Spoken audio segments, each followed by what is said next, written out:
To Let Us Farm. My name is Emelifon Oge of Let Us Farm. So today we're going to be discussing about tilapia and catfish, which is more economical. Yeah, tilapia and catfish, which is more economical.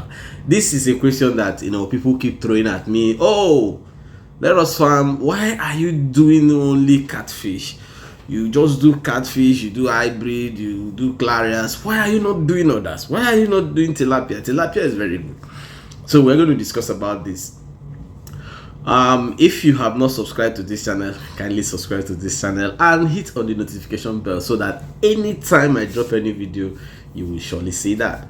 And if you have any questions whatsoever, maybe you're having issues in your farm, all you simply need to do is do a 2 to 3 minutes of this your farm problem. Just do the video when you are feeding your fishes. So when you do this video, just send it to me. I will look at this video and I will tell you exactly what to do, to come out of the situation. Remember, these services are absolutely free. So I've been doing it, I'll continue to do it. And please don't forget, Let Us Farm doesn't have any closed group that you are asked to pay any money. So if anybody contacts you, kindly discard that. It's not from Let Us Farm. So all we do, we just do it here practically free for you to be able to succeed in your farm works. So I'll be right back to discuss this tilapia and catfish, which is the best.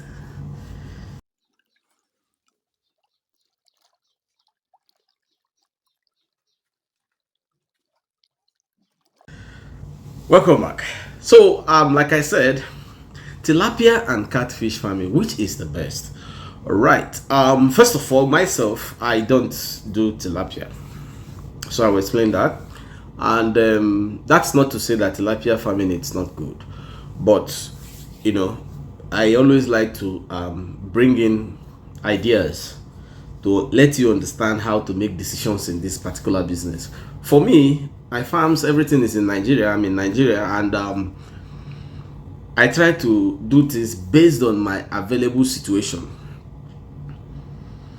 Tilapia farming in Nigeria is not very successfully economical. People eat tilapia fish in Nigeria very well, but the economical farming, most people will still want to go and get tilapia from the natural habitat. Now this kind of puts a small problem, that problem on its demand. Then in Nigeria, most people find it so in Nigeria, most people they use catfish for more things than tilapia. For instance, in Nigeria, we use catfish for pepper soup, we use catfish for barbecue, we use catfish for smoking, the smoking dry fish. People use catfish for that, and they use catfish to cooking other delicacies. But in Nigeria, most people use tilapia direct for making soup. Yeah, and then there are some places now that they are now trying to popularize using tilapia for barbecue. So when you look at the market demand of both fishes in Nigeria, you discover that the catfish has a broader market demand in Nigeria. I'm not talking about outside Nigeria. So for these reasons, my own is to do a business that has more thriving roots. I am not to start a business where I want to promote any particular interest or any particular thing. These things, so if you want to do promotion, it requires so much huge finance and time, because it's the time that it gains popularity that it's when you will actually gain it. And it's better to do things that you can actually have monopoly of for a time before others get out of hand. But if I do it on tilapia, I can't have the monopoly, because I cannot even have a monopoly of tilapia for 1 month in Nigeria. It's not possible, because one, we have the natural source, then we have our neighbors who are much into tilapia that could actually use an opportunity to flood the market. This will not kill whatever every investment I have made. So that's the reason why personally I don't do tilapia. Now when you move from Nigeria to Ghana, in Ghana, they appreciate tilapia fish so well. They eat it so much. They use it to do kenke. They used to do a lot of things in Ghana. They even do the barbecue of it very well and all those stuff. So they appreciate more of tilapia. But then again, in Ghana, they still have a very growing market interest on the normal catfish that we talk about. So making it that if you're in Ghana, you can actually raise both side by side. You know, you raise your tilapia. Maybe for example, you can have like 1,000 tilapia. You have like 500 hybrid. It will work out very fine for you in Ghana.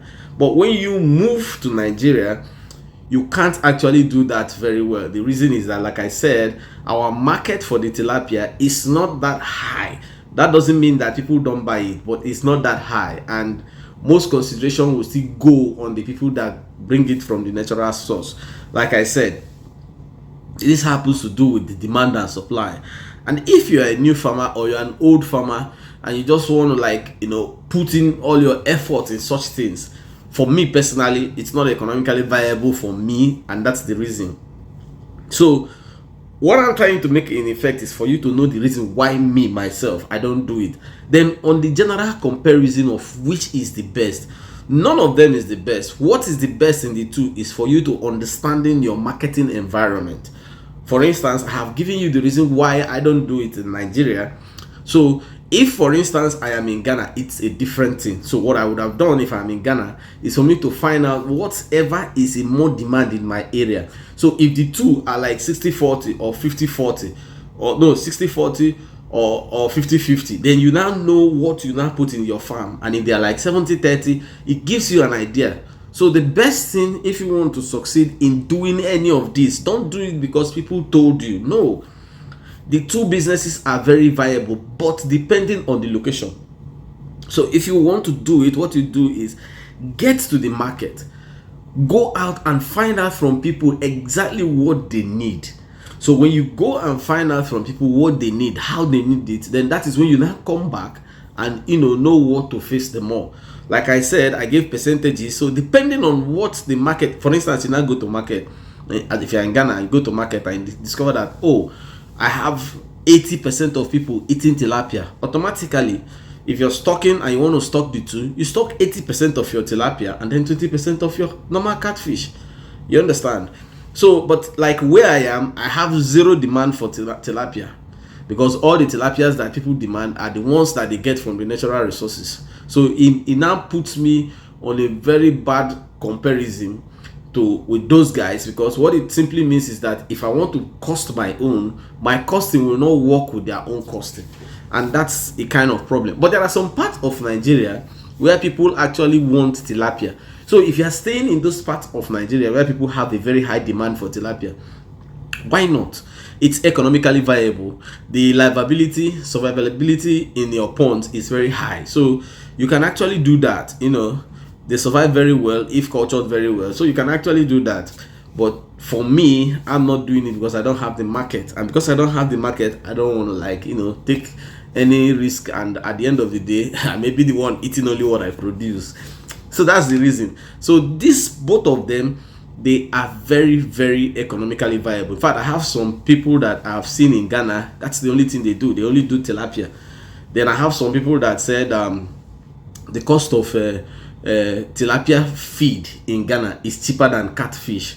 I don't stay in Ghana, I don't know, but I just saw some people that are saying it, and that's their own idea why they moved to tilapia. But in Nigeria, you can't even see where they make tilapia fish feed. So if you're doing fish feed for tilapia in Nigeria, basically it may be catfish feed that you have to give your tilapia to eat. That's just the truth. So that's the main reason why me, I'm not doing it. But like I have explained, always check what people in your area demands. That would actually move to what you produce. You actually produce to demand. You don't just produce and wait for demand to come. That's a wrong business. So if there's anything that you want me to clarify more for you, please use the comment section. And until I come your way next time, my name is Emily Fonwell Oge of Let Us Farm. Remember, if you're having any issue with your farm, simply do a 2 to 3 minutes video and send that to me, and I will help you to solve that problem. Until I come your way next time, keep farming. Of life.